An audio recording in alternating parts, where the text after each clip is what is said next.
हमेशा ही करते रहते हैं। सर, पहले इंटरनेशनल कुछ हेडलाइंस हैं वो हम शामिल कर लेते हैं, उस पर आपका इनपुट ले लूँगा और फिर हम पाकिस्तान पर भी फिर उसके बाद चलेंगे। आज़ाद कश्मीर के इलेक्शंस हुए, फिर रावलाकोट में जो वहाँ के मामला थे उस पर भी ज़रूर बात करें, लेकिन स्टार्ट करते हैं सबसे पहले इस वक्त जो मामला चल रहे हैं, एक तो डोनाल्ड ट्रंप साहब के और कनाडा के साथ, यानी हमारे जो टैरिफ के मामला हैं, और डोनाल्ड ट्रंप साहब ने 50% जो है वो कैनेडियन मसनूआत के ऊपर टैरिफ का ऐलान किया था। उसके बाद से फिर हमने देखा कि जब ये हाउडी ब्रिज भी जो है ओपन हुआ, हमारा नया विंडसर टू डेट्रॉइट, उस पर भी मतलब कभी हम ये सोच नहीं सकते थे कि दो ऐसे ममालिक जिसे हम कनाडा और अमेरिका कहते हैं, कि जो कहते हैं ना कि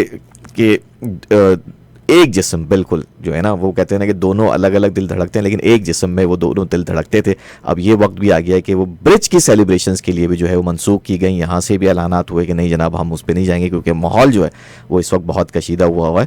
हमारे लीडरान भी जो है वहाँ जाके मिल रहे हैं, लेकिन डोनाल्ड ट्रंप साहब ने आज बहुत वाज़ेह बयान दिया है कि मैं इंडिपेंडेंट जाना ही जो है वो मैं ज़्यादा बेहतर समझूंगा। मुझे ये फ्री ट्रेड डील जो है, जिसमें कनाडा, मैक्सिको और अमेरिका है, जिसको हम कुज़मा का जो हम लेके हम बात कर रहे हैं, वो कहते हैं ये मेरी हमारे अमेरिका के ऊपर कोई मेरी ज़ात पर कोई फ़र्क नहीं पड़ता and I love to go as an independent. तो क्या कहेंगे इसके बारे में?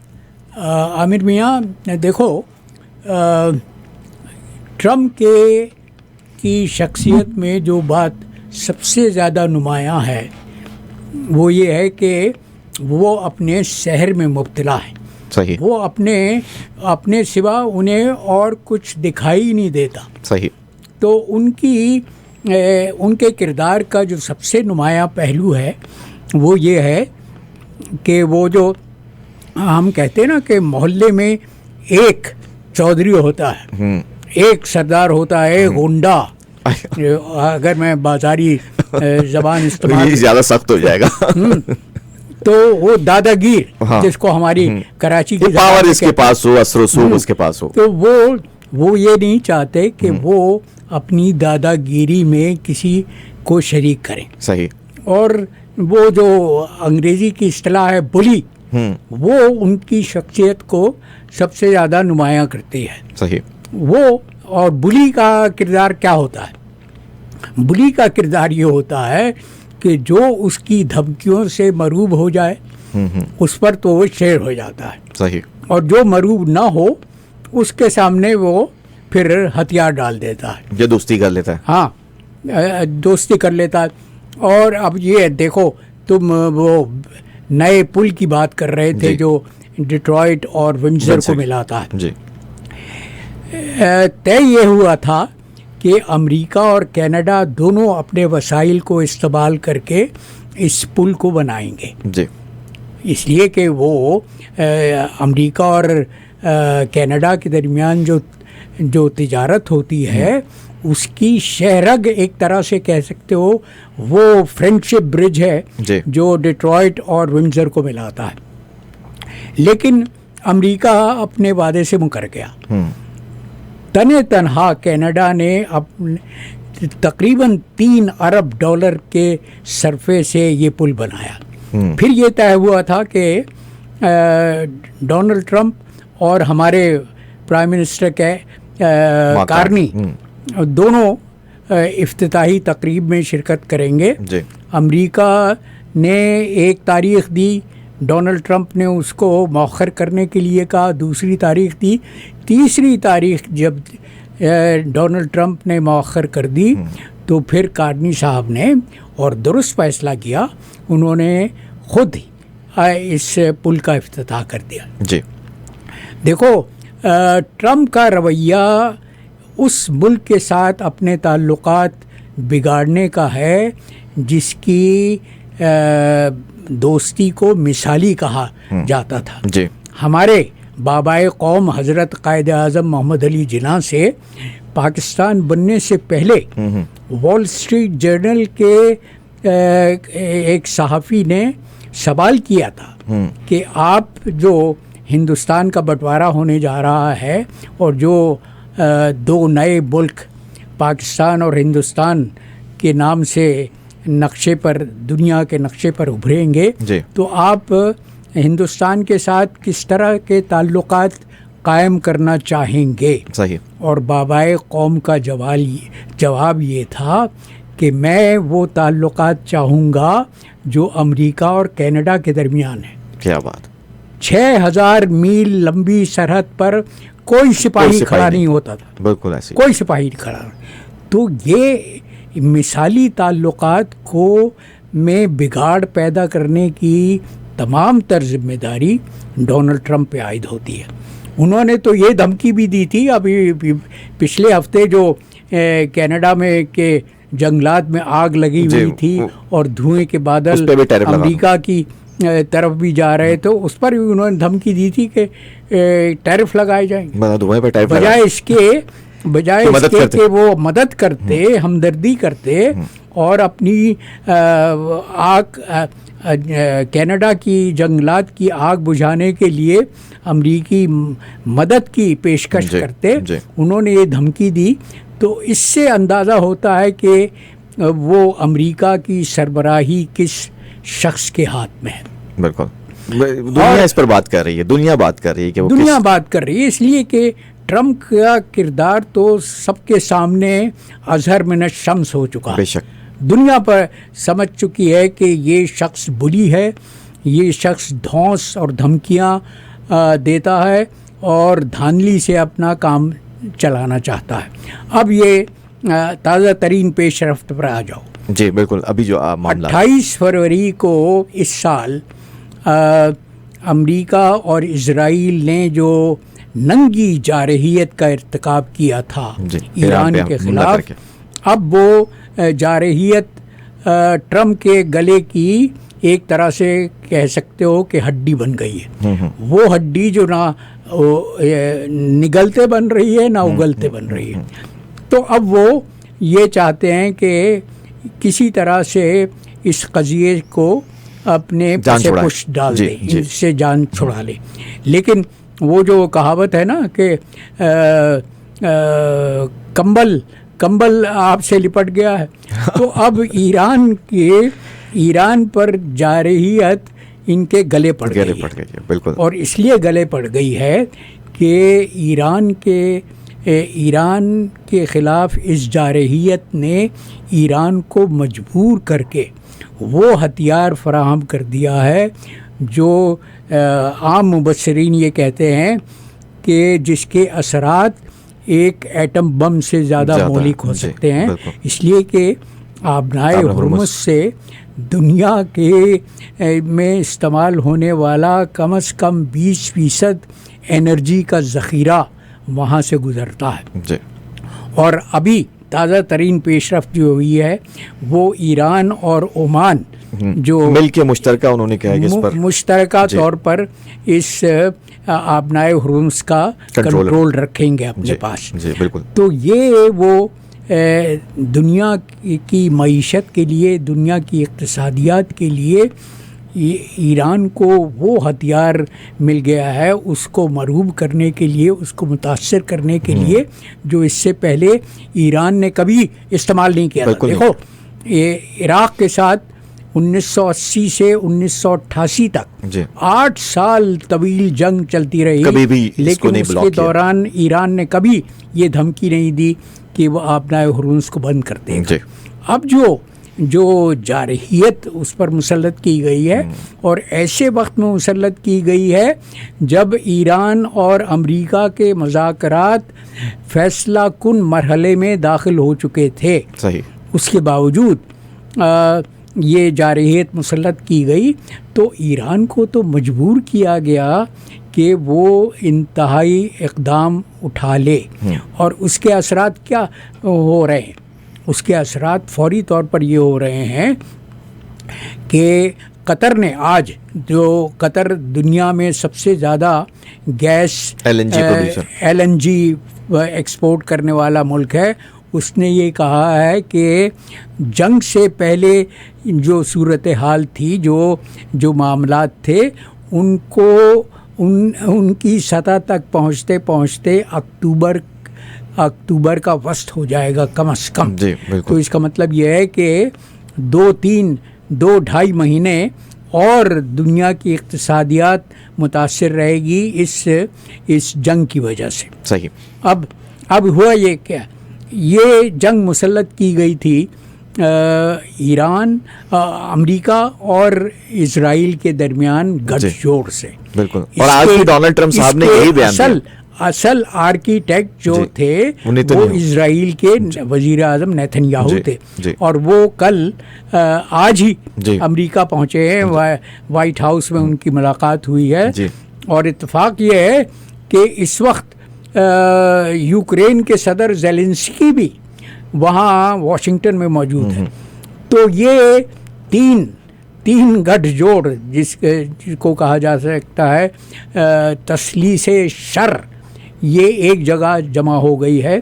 तो अब ये देखना है कि इनकी मुलाकातों का ईरान के साथ जो मामलात हैं, जो कज़िया है, उस पर क्या असरात मुरतब होते हैं, और ज़ाहिर है कि जो मामलात होंगे उनका दुनिया की इक़्तिसादियात और दुनिया की मईशत पर भी असर पड़ेगा। बिल्कुल, आपने सही कहा। लेकिन आपने डोनाल्ड ट्रम्प साहब की शख्सियत तो आप बेहतर समझते हैं, पूरी दुनिया ही उनको समझती है। आज जब उनका नेतन्याहू से जब मुलाकात हुई तो उन्होंने अपना इस बात पर भी उन्होंने अपना बयान यही दिया कि मुझे जो है वो नेतन्याहू मुझे जो है वो जंग में जो है वो फंसा रहे हैं। ये डोनाल्ड ट्रम्प साहब ने आज जो है वो साफ़ियों से जब वो जहाज़ में बात कर रहे थे, उन्होंने कहा कि मुझे फंसाने वाला जो है नेतन्याहू है। और आपको याद होगा कि जब ये मामलात ईरान के साथ भी हो रहे थे, मुज़ाकरात की बात हो रहे थे, और उसमें इजराइल एज ए स्पॉयलर काम कर रहा था, चाहे वो लेबनान के ऊपर कभी हमला कर रहा था, कभी ईरान के ऊपर जो है वो मिसाइल फायर कर रहा था, डोनाल्ड ट्रम्प साहब ने कई मरतबा नेतन्याहू को थ्रू उनकी बेगम्स के थ्रू भी और ख़ुद भी जो है वो शट अप कॉल देने की कोशिश की।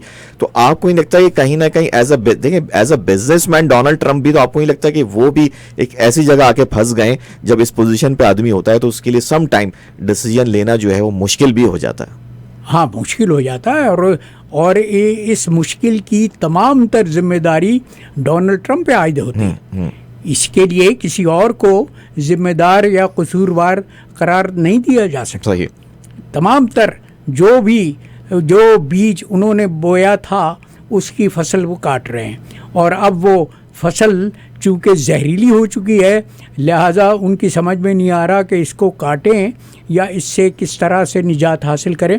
और मैं तुम्हें आमिर मियाँ याद दिलाता चलूँ कि चंद दिन पहले अमेरिका उनके डोनाल्ड ट्रम्प के नायब DJ वैंस ने भी ये बयान दिया था, और बहुत खुल के बयान दिया था कि इज़राइल की लॉबीज़ अमेरिका की खारजा पॉलिसी को इन्वॉल्व हो रही, मुतासिर करने की भरपूर कोशिश कर रहे हैं। मुज़ाकरात हो रहे थे इसको भी स्पॉइल करने के लिए उन्होंने जो हकीकत बयान की कि पैसा वसाइल यहूदियों के इस्तेमाल हो रहे हैं अमेरिका की पॉलिसी का रुख अपने हक में बदलने के लिए। बिल्कुल आपने सही कहा। JD वैंस का ये बयान था इस पर, और कई जो है वो इजरायली जो मोसाद है वो भी इन्वॉल्व रही है कि इन चीज़ों में जो है वो पैसा इन्वॉल्व करने में, और जो मुज़ाकरात जो चलते रहे तो ईरान, बल्कि ये तो आपको यहाँ बात करें, आपको याद होगा कि ये मुज़ाकरात चल रहे थे स्टार्ट फ्रॉम जब ये जंग भी स्टार्ट नहीं हुई थी,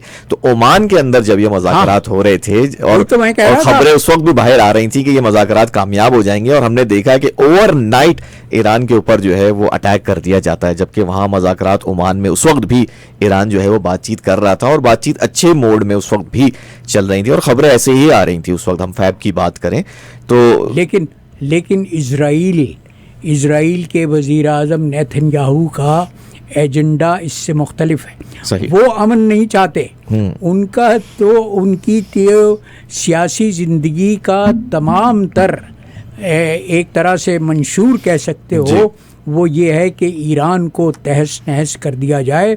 और यही वजह है कि वो इस नाजुक मरहले पर जब ट्रम्प ने ख़ुद ये इकरार किया है कि ईरान के साथ मुज़ाकरात बहुत मुस्बत सिमत में जा रहे हैं, वो दौड़े हुए पहुँचे हैं। और मैं अपने नाजरीन को ये बताना चाहूँगा कि ट्रम्प ने के दूसरे दौरे सदारत में ये नेतन्याहू का 8वां दौरा है वाशिंगटन का। देखो इन 2-2.5 सालों में नहीं, बल्कि डेढ़ साल होने वाले, हाँ, डेढ़ साल बल्कि ये 8वां दौरा है उनका। तो इससे अंदाज़ा होता है कि वो किस तरह से अमेरिका की दाखिली और ख़ारजा पॉलिसीज़ पर छा जाना चाहते हैं, वो ये चाहते हैं कि अमेरिका वही कुछ करे जो उनका मफाद है। बिल्कुल, आपने बात की नेतन्याहू जो है वो नहीं चाहते कि यहाँ खत्ते में इस ईरान के ऊपर जो है वो अमर है या जंग चाहते हैं। आपको याद होगा यूएन में खड़े होकर नेतन्याहू ने बहुत क्लियरली अपना ग्रेटर इसराइल का बाकायदा मैप शो कर दिया था। हमने सब यहाँ इस पर कई दफ़ा बात होती रही है प्रोग्राम्स के अंदर। तो अब जब वो इतना वाज़ेह पैगाम दे रहे हैं तो यहाँ एज एन मुस्लिम दुनिया भी और एज एन अमेरिका भी, अगर हम कह रहे हैं अगर सुपर पावर हम ट्रीट करते हैं जी, America is a super power in this world, यानी इस दुनिया में ताकत के अगर कैलकुलेट करें तो America is one of the best army और पावरफुल, ठीक है, मोस्ट पावरफुल। तो जब वो नक्शा खड़े होकर नेतन्याहू दिखा देते हैं यूएन असेंबली में कि जनाब ये हमारा इस वक्त का नक्शा ये है और ये हम ग्रेटर इसराइल बनाने के लिए, जिसमें तुर्किया का कुछ हिस्सा है, सऊदी अरब का हिस्सा है, ये इराक है, ईरान, तो अब ये इतनी वाज़ेह निशानी देने के बावजूद भी हम ये सोचेंगे यार इसके बाद मेरा नंबर नहीं आएगा या उसके बाद तीसरा नंबर नहीं आएगा। तो यहाँ कहीं जो मुस्लिम जो खलीजी ममालिक हैं खासकर, उन्हें इस पर सोचना चाहिए, क्योंकि हम जब तक खुद मुत्तहिद नहीं हो जाते, ठीक है पाकिस्तान अपना एक रोल अदा कर सकता है एज अ न्यूक्लियर पावर है, उसको अपना रोल अदा करना चाहिए, इस्लामिक कंट्री है, न्यूक्लियर पावर है। तो यहाँ खलीजी ममालिक क्या कर रहे हैं? जब एक शख्स, मैं आपको एग्जांपल दूंगा, कोई मुझे वाज़े तौर पर आके दे दे कि यार मैं आपके घर पर जो है वो कब्जा कर लूंगा, तो मैं तो उसके हिसाब से उसी हिसाब से प्लान करूंगा। मैं फिर जो पड़ोसी मेरा होगा मैं उससे भी बात करूंगा, मैं आगे पीछे ही बात करूंगा भाई ये सिर्फ मुझे नहीं, ये तो आपके घर पर भी कल को कब्जा कर लेगा। तो मिलके जो है कुछ ऐसे स्ट्रेटजी बनाएं, कुछ खत्ते में काम करें, अपने मफाद को ऊपर लेकर आएं। तो ऐसी कहीं पॉलिसी नजर नहीं आ रही। नहीं, वो नजर यूं नहीं आ रही कि आमिर मियाँ इन तमाम मुल्कों में, इन तमाम खलीजी ममालिक में बादशाहत है, आमरियत है, एक शख्सी हुकूमत है, और जहाँ भी शख्सी हुकूमत होती है, जहाँ भी जमहूरियत नापैद होती है, वहाँ के हालात इसी तरह से होते हैं। और देखो इन खलीजी ममालिक के सरबराहान का किरदार समझने के लिए तुम्हें तारीख़ पर नज़र रखनी चाहिए। ये तमाम रियासतें बरतानिया के उस दौर में बनाई गई थी जब बरतानिया के मुतालिक कहा जाता था कि उसकी सल्तनत इतनी वसी है कि उस पर सूरज कभी गुरूब नहीं होता। ऑटोमन एम्पायर्स के बाद के जो मामलात कर रहे हो, तो ये बरतानिया ने ये खलीजी रियासतें एक इसलिए कायम की थी कि उसकी जो सबसे बड़ी कॉलोनी थी हिंदुस्तान, जिसके मुतालिक कहा जाता था कि वो ताजे बरतानिया का कोहे नूर है, वो हीरा है, तो उस तक रसाई को मुमकिन बनाने के लिए और दुश्मनों को की राह रोकने के लिए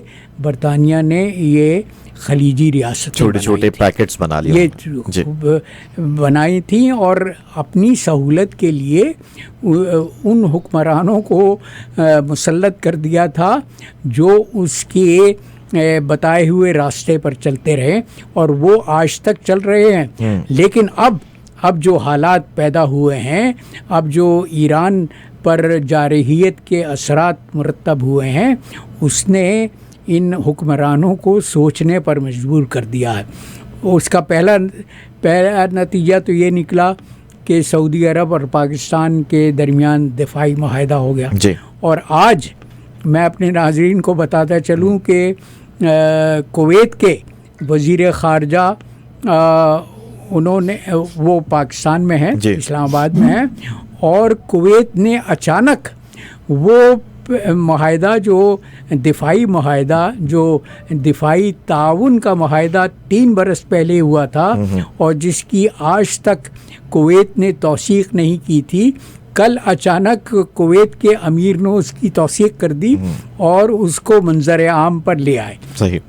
और असल बात यह है कि खलीज के हुक्मरान परेशान हैं, इसलिए कि उन पर ये हकीकत आश्कारा हो चुकी है कि अमेरिका ने उनकी सरजमीन पर जो अपने फ़ौजी अड्डे बनाए हुए हैं, और याद रखना चाहिए कि कतर में अमेरिका का सबसे बड़ा अड्डा, दुनिया का सबसे बड़ा अड्डा है, और कुवैत में भी है, बहरीन में भी है, इराक़ में भी अमेरिकी कतर में सबसे बड़ा हुए हैं।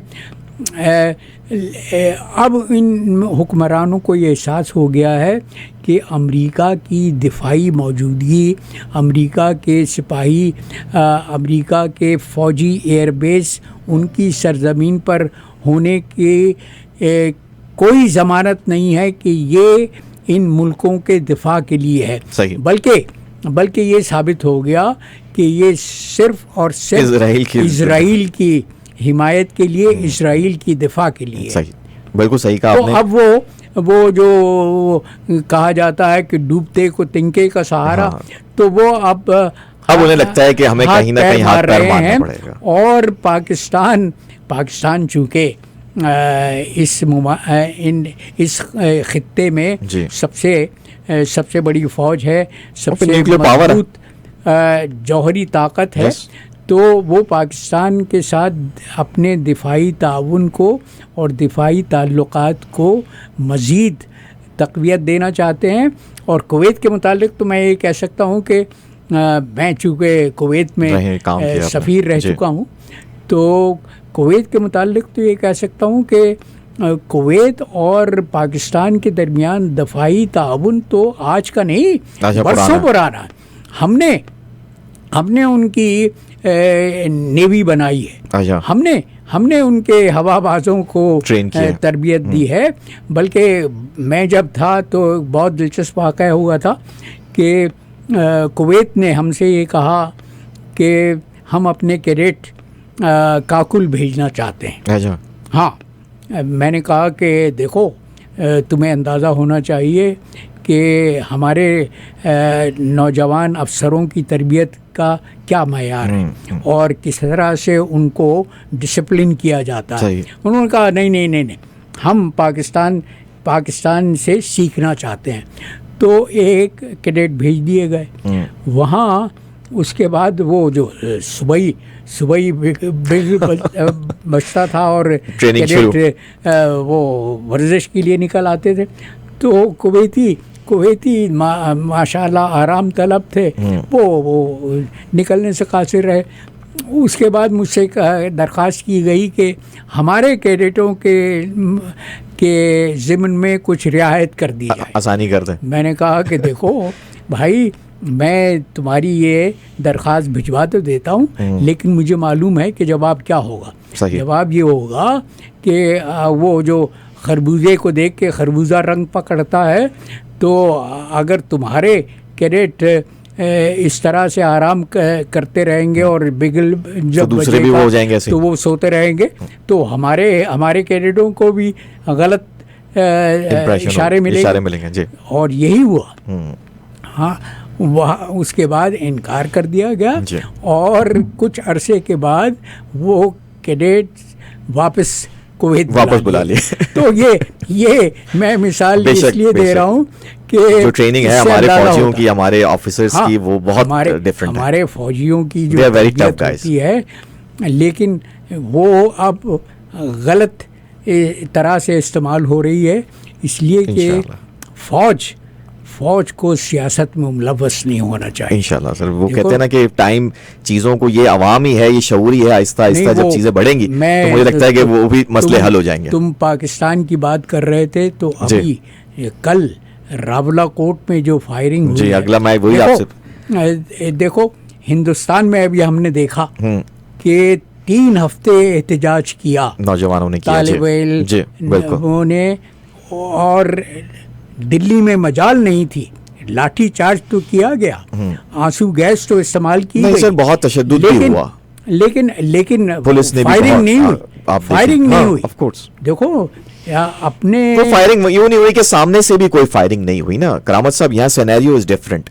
जब आप सामने से भी अगर कहीं से कोई फायर होता है, तो जो चाहे दुनिया में किसी भी लॉ इन्फोर्समेंट इदारे होंगे, चाहे पुलिस हो, रेंजर्स हो, या पैरामिलिट्रीज हो, या कोई भी हो, वो फिर उस तहफ़्फ़ुज़ के लिए फिर वो कहीं ना कहीं रिटर्न फायर हो जाता है।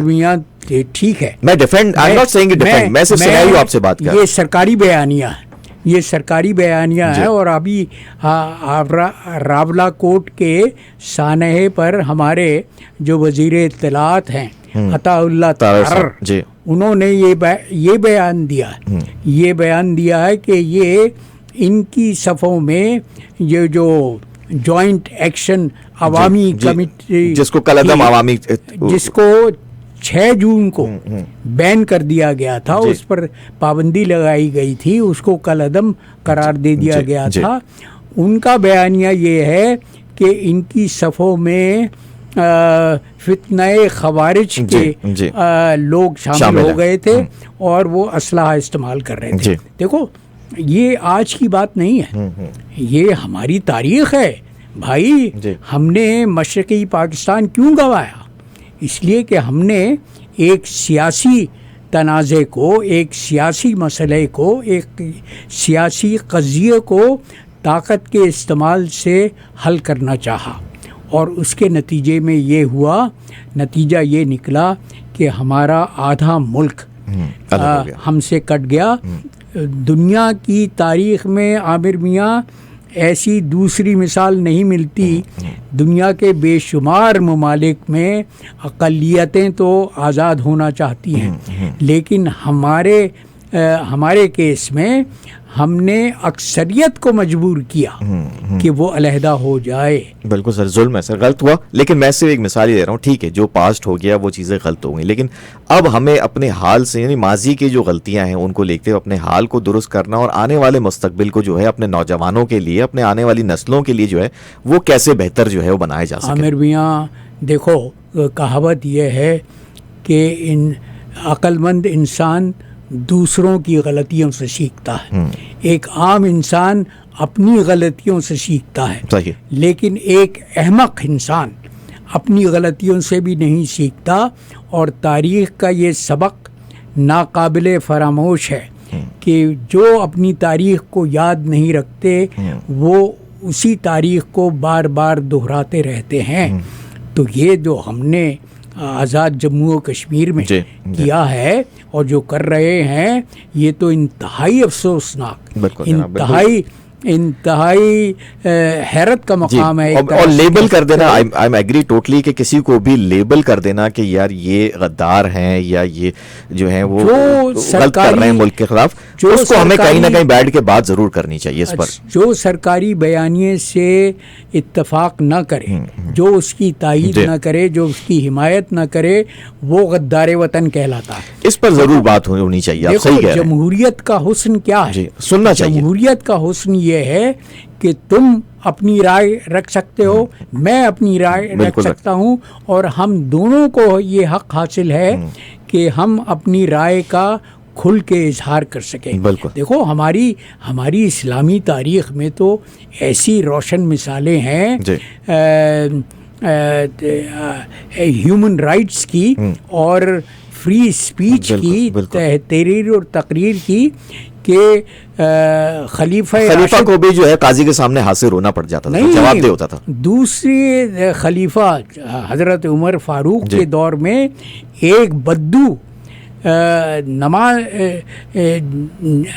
मस्जिद में खड़े होकर उनसे सवाल करता है, खुतबे के दौरान सवाल करता है कि पिछली जंग में जो माले गनीमत बटा था उसमें एक एक चादर सबको दी गई थी, तुम तो दराज कद हो, तुम अपना कुर्ता एक चादर से कैसे बना सकते हो? और हज़रत उमर ने ये नहीं कहा जवाब में कि इस सवाली को, इस साइल को गिरफ्तार कर लो, इसका मुंह बंद कर दो, बल्कि उन्होंने ये कहा कि इसका जवाब मेरा बेटा देगा। उस बेटे ने ये कहा कि मेरे बाबा का कद चूँकि बुलंद है, इसलिए मैंने अपने हिस्से की चादर इनको दे दी थी, इससे 2 चादरों से इनका कुर्ता तैयार हुआ। तो हमारे यहाँ तो तहरीर और तकरीर की ऐसी जिंदा मिसालें हैं, ऐसी रोशन मिसालें हैं, और हम अपने आप को इस्लामी जमहूरिया कहते हैं। नहीं सर, आप बिल्कुल सही कह रहे हैं, और इतना पीछे आप जाने के खलीफाओं की एग्जाम्पल दे रहे हैं। मैं तो बात करूंगा जो क़याम पाकिस्तान के वक्त भी जो लोग शामिल थे, जो इस आज़ादी में शामिल थे, इस तहरीक में शामिल थे, सिर्फ लीडर नहीं, मैं आवाम की भी बात कर लूँगा जो इस तहरीक में शामिल थे। एक आम आदमी, एक आम हिंदुस्तानी उस वक्त था, जो फिर बाद में पाकिस्तान में आ गया, ठीक है, वो मोहब्बत करते थे, वो ऑनेस्ट थे। मुझे ऐसा लगता है सिर्फ लीडरान पे मैं कसूर नहीं डालूंगा, हम एज एन अवाम भी सर करप्ट हो गए करामा साहब। वो हमारे बाप दादा जो उनके बाप जो हैं, जिनके अंदर एक जज्बा था, एक ऑनेस्टी थी, एक लॉयल्टी थी, वो मुझ में और आने वाली नस्लों में वो कम होती जा रही है समहाउ।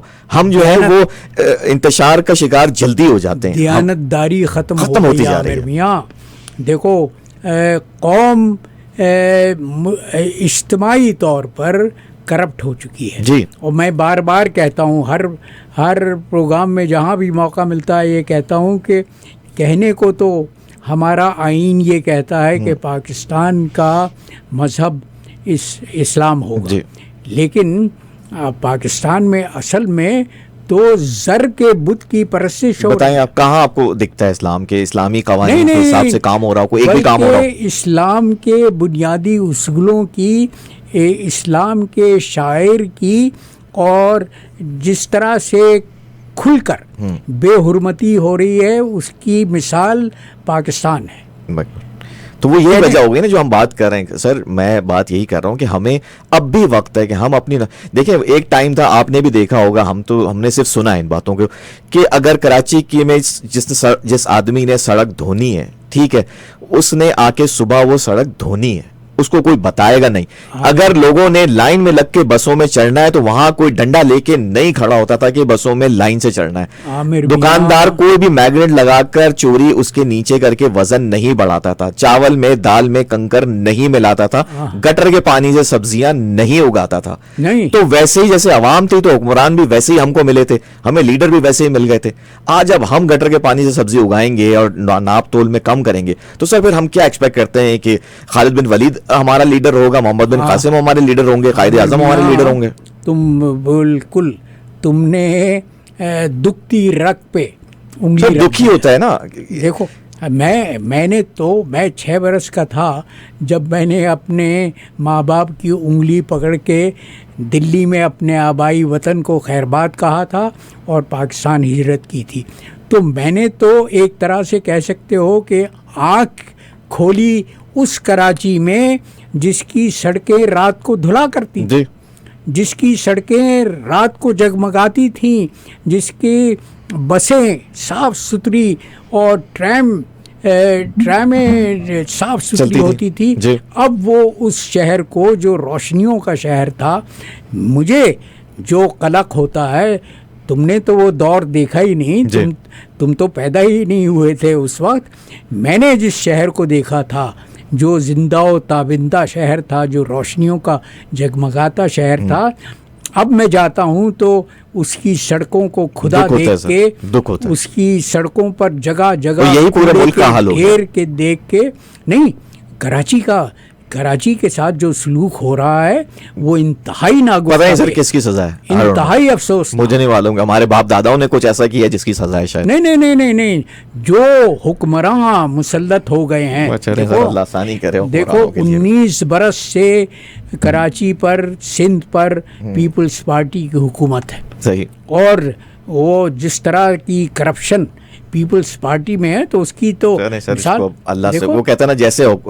जैसी जो है वो अवाम वैसे ही हुक्मरान। मैं तो इस पर फर्म बिलीव करता हूं। तो इसके अल्फाज को तो आप कायनात का बनाने वाला नहीं डिनाई कर सकते। तुम्हारे जिस तरह के किरदार होगा वैसे हुक्मरान होंगे। वो जैसी माएँ थी तो सुल्तान अयूबी भी पैदा कर दिया। अब वो मैं किसी को नथिंग स्पेसिफिक, किसी को पर्सनल अटैक नहीं है, लेकिन वो माएँ शायद अब नहीं है जो सुल्तान अयूबी या मोहम्मद बिन कासिम पैदा कर रही थी। अब हमारी नस्ल को इन्होंने जो है वो टिकटॉक पे लगा दिया सर, तो यही वो है दिल के लिए मौत, मशीनों की हुकूमत। एहसास मुरब्बत को कुचल देते हैं हालात, जो हकीमुल उम्मत फरमा गए। बेशक वो हम अपने आमालो किरदार से उसको हर्फ बहर्फ सही साबित कर रहे हैं। बिल्कुल सर, बहुत शुक्रिया सर आपका करामत साहब हमारे साथ शामिल रहने के लिए। और आज एज यूजुअल जैसे एंड में आप अपना कथा सुनाते हैं, तो हमारे नाज़रीन और सामीन के लिए वो कथा भी शामिल करें। आज का कथा रावलाकोट के जी मसले पर है। उसके पस मंज़र में है कि अपनों के सीने छलनी करो क्या दिलेरी है।